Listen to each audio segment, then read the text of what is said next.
Ilang buwan nang hindi makontak ng kanyang mga kaanak ang isang OFW sa Saudi Arabia na sinabing pinagselosan umano ng babae niyang amo. Nakatutok si Paul Hernandez ng GMA Regional TV. Balitang Southern Tagalog.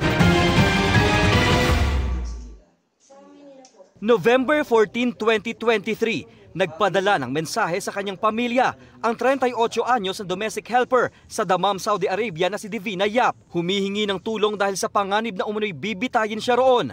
Naikwento raw noon ni Divina na pinagseselosan siya ng babaeng amo. Sabi ng kapatid ko, parang nagsiselos daw kasi nga binibigay sa kanya ng rekta ng lalaki yung pagkain. Hindi dinadaan sa asawa kasi nga tulog pa yung asawa.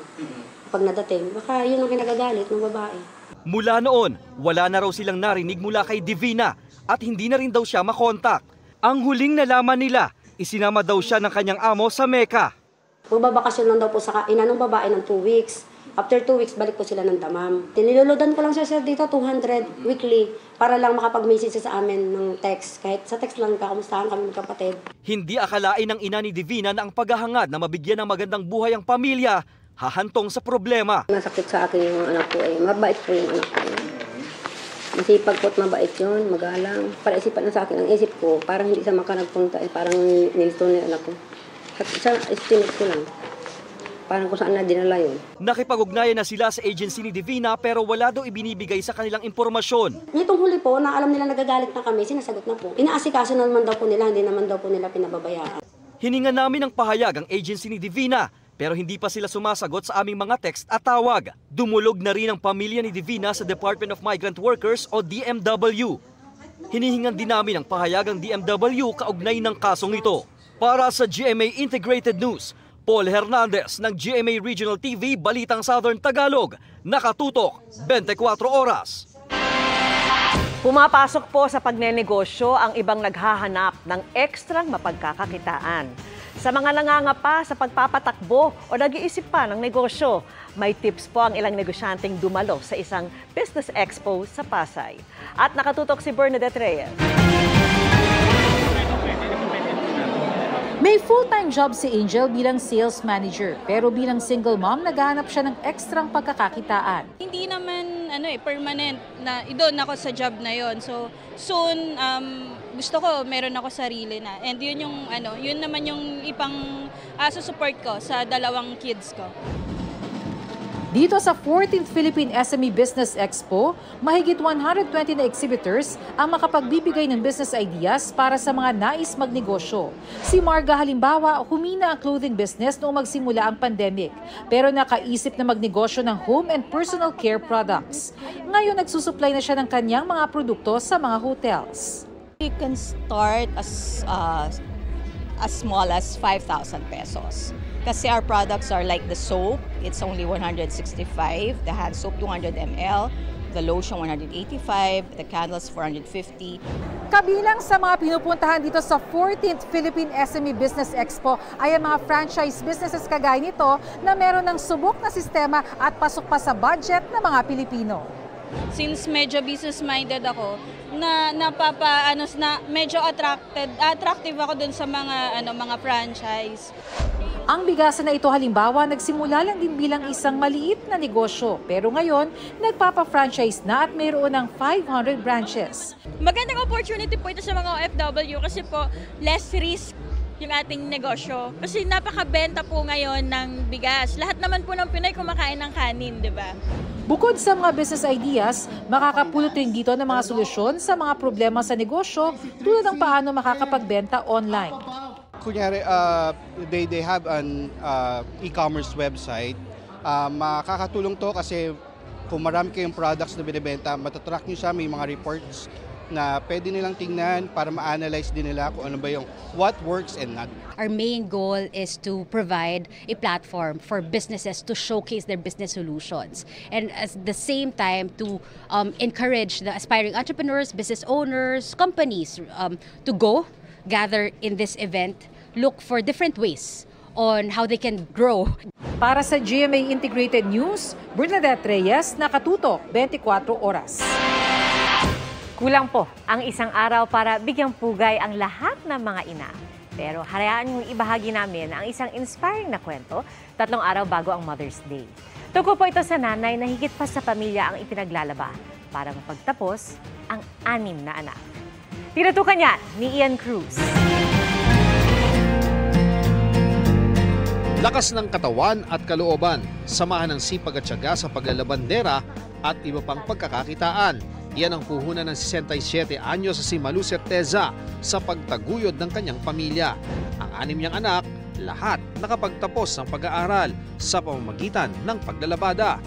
Nang mawalan daw ng trabaho ang mister, naglabandera siya para sa 5 bahay. Pinasok din niya ang ibang pagkakakitaan, katuwang ang mga anak at mister. Yung panganay ko, pagkagaling sa school, maglalako yan ng banana Q, kamote Q. May pambaon siya bukas. Yung pangalawa, ang katulong ko paglalabada, taga-banlaw ko. Yung mister ko naman, ang taga-hatid ng labada at saka taga-tanggal ng sampay. Pinagsasaluhan daw nila ang mga pagkaing bigay ng kanyang amo. Minsay may kumukwestiyon daw kung bakit pinaaral niya ang mga anak ng 4-year course. Pero ginawa raw ito ni Malu para makaalisaan niya sa cycle ng kahirapan na naranasan ng kanyang ina at iba pang kaanak. Kung 2 years lang, makakapagtrabaho na sila. Pero kung 4 years, may dagdag pang 2 taon na paghihirap ko. Kaya gusto ko maging maayos ang buhay ng anak ko at mga apo ko. Unti-unting nakabangon sa kahirapan si Malu, lalo nang mapagtapos ang panganay na si Apple. Pinangako ko rin naman sa kanya, Nay, matapos lang ako, hindi ka na maglalabada. Iaahong ko kayo dahil gusto ko maging inspirasyon rin ako ng mga kapatid ko. Ngayon, masaya si Malu na hindi sumuko sa kanyang mga pangarap at ngayon ini-enjoy na ang bunga ng kanyang mga sakripisyo. Pinapangarap kong bahay, eto. Pinapangarap kong sidecar, kotse. Iyon lang eh. Kailangan yung, sabi nga eh, mangarap ka ng mataas. Pagsikapan mo. Para sa GMA Integrated News, Ian Cruz, nakatutok, 24 oras. Ang ilang kalsada sa Pasay, Makati, Maynila at Quezon City ang pinuntirya ng MMDA sa kanilang operasyon laban sa mga sagabal sa daan. Kabilang sa mga nakakatak, isang ambulansya at sidecar ng barangay. Nakatutok si Oscar Oida. Nabulaga ang mga jeepney driver nang bigla silang paghuhulihin ng mga tauhan ng MMDA sa May Rojas Boulevard sa Baclaran, Pasay kaninang umaga. Pinapayagan naman silang pumarada sa gilid. Ang kaso, yung iba sa gitna na mismo ng kalsada pumwesto. Ang multa sa kanila, 1,000 piso. Ikot lang ako eh. Nabili lang ako ng pagkain dito. Nabutan lang ako. Wala na, napuno ng paradahan sir eh. Sunod na pinasadahan ng MMDA ang mga iligal na nakaparada sa Zubel Rojas Street sa boundary ng Makati at Maynila. Sir, pwede naman tikita mo ba yung katabi ko, dapat tinikita mo lang, hindi naman sira yun, maandar yun sir, private yun. Kaso kayo naka-obstruct doon. Sir, ba't yung isa pinabayagan nyo? Pinaghahatak ng MMDA lahat ng sasakyang nakaparada doon, maging ang ambulansyang ito. Ayon sa MMDA, ang lugar ginagawa raw paradahan ng mga kalapit na talyer. This is a private property which a complaint has already been brought to us at na-operate na po ito several times. Karamihan po ng sasakyan na nakaiwan dito po sa sidewalk, lahat po yan pinapaayos. So non-serviceable po yung mga sasakyan. So hindi naman po pwedeng gawing tambakan ang sidewalk. Wala ring kawala ang mga gamit ng ilang tindahan sa lugar na nakabalandra sa bangketa. Ang sidecar na ito, pagmamayari pa umano ng barangay. The more dapat ilagay nyo sa tamang lugar. Hindi nakabalandra lang kung saan-saan. Hindi lang nakuha kaagad eh. Sorry po, pasensya na po. Napagsabihan na kayo kahapon dito. Pasensya na po sir. Napurnada naman ang pananghalian ng ilang jeepney driver na pumarada sa gilid ng Chino Roses Avenue Extension. Hinuli rin kasi sila matapos pumarada ng alanganin. Sakit yan ko tuloy. Wala rin kawala ang makeshift vulcanizing shop na ito na nakapwesto sa mismong tulay. Sasakyan, automatically tatabi po yan sa gilid ng kalsada. So once na tumabi po yan, magkakos po yan traffic congestion. Sa Barangay Paltok sa Quezon City, pinaghahatak din ang ilang sasakyang iligal na nakaparada. May pinapatupad namang one-side parking sa lugar. Pero may ilan daw talagang di sumusunod, kaya nagpatulong na ang barangay sa MMDA. Lahat po na nahuli dito, lagi po namin pinapalahanan, umaga, tanghali at hapon. Subalit sila hindi po nakipag-cooperate sa ating barangay. Para sa GMA Integrated News, Oscar Oida, nakatutok, 24 oras. Nakilala po namin sa City of Gentle People o Bayan ng Dumaguete ang dalawang nanay na nagsusumikap para maitaguyod ang kanilang mga anak. Saludo po ang GMA Kapuso Foundation sa mga ilaw ng tahanan gaya nyo para sa inyong hindi matatawarang pagmamahal at suporta. Ito po ang munti naming handog bilang pagpapasalamat. Advanced Happy Mother's Day po. Isa sa mga dinarayong pasyalan sa Dumaguete City ang Rizal Boulevard o Pantawan de Dumaguete. Kita ang dagat dito. Pwede kang maglakad-lakad o di kaya'y sumabay sa mga nag-exercise. At kung pagod ka na, magpa-relax sa mga nagmamasahe dito, kaya ni Jacqueline. Sa katunayan, dito niya binubuhay ang kanyang 7 anak. Mula alas 5 ng hapon hanggang alas 12 ng madaling araw, kumikita siya ng 300 to 400 pesos. Wala akong wish para sa sarili ko, para lang sa mga anak ko. Makatapos lang sila ng pag-aaral, yun lang.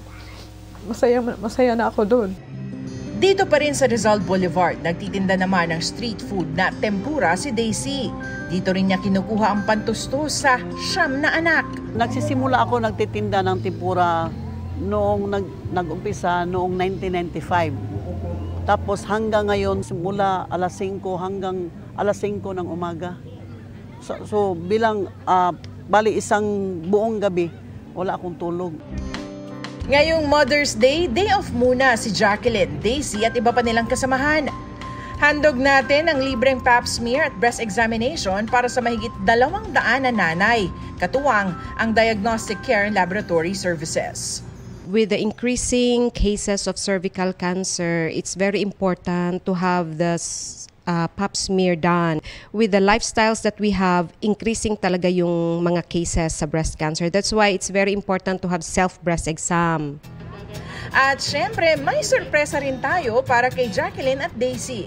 It's a great help talaga by the GMA Kapuso Foundation, especially with this busy sila sa kanilang trabaho, so they have no time to be examined. So this is a great help talaga. Sa mga nais makiisa sa aming mga proyekto, maaaring magdeposito sa aming mga bank accounts o magpadala sa Cebuana Luwilier. Pwede rin online via GCash, Shopee at Lazada.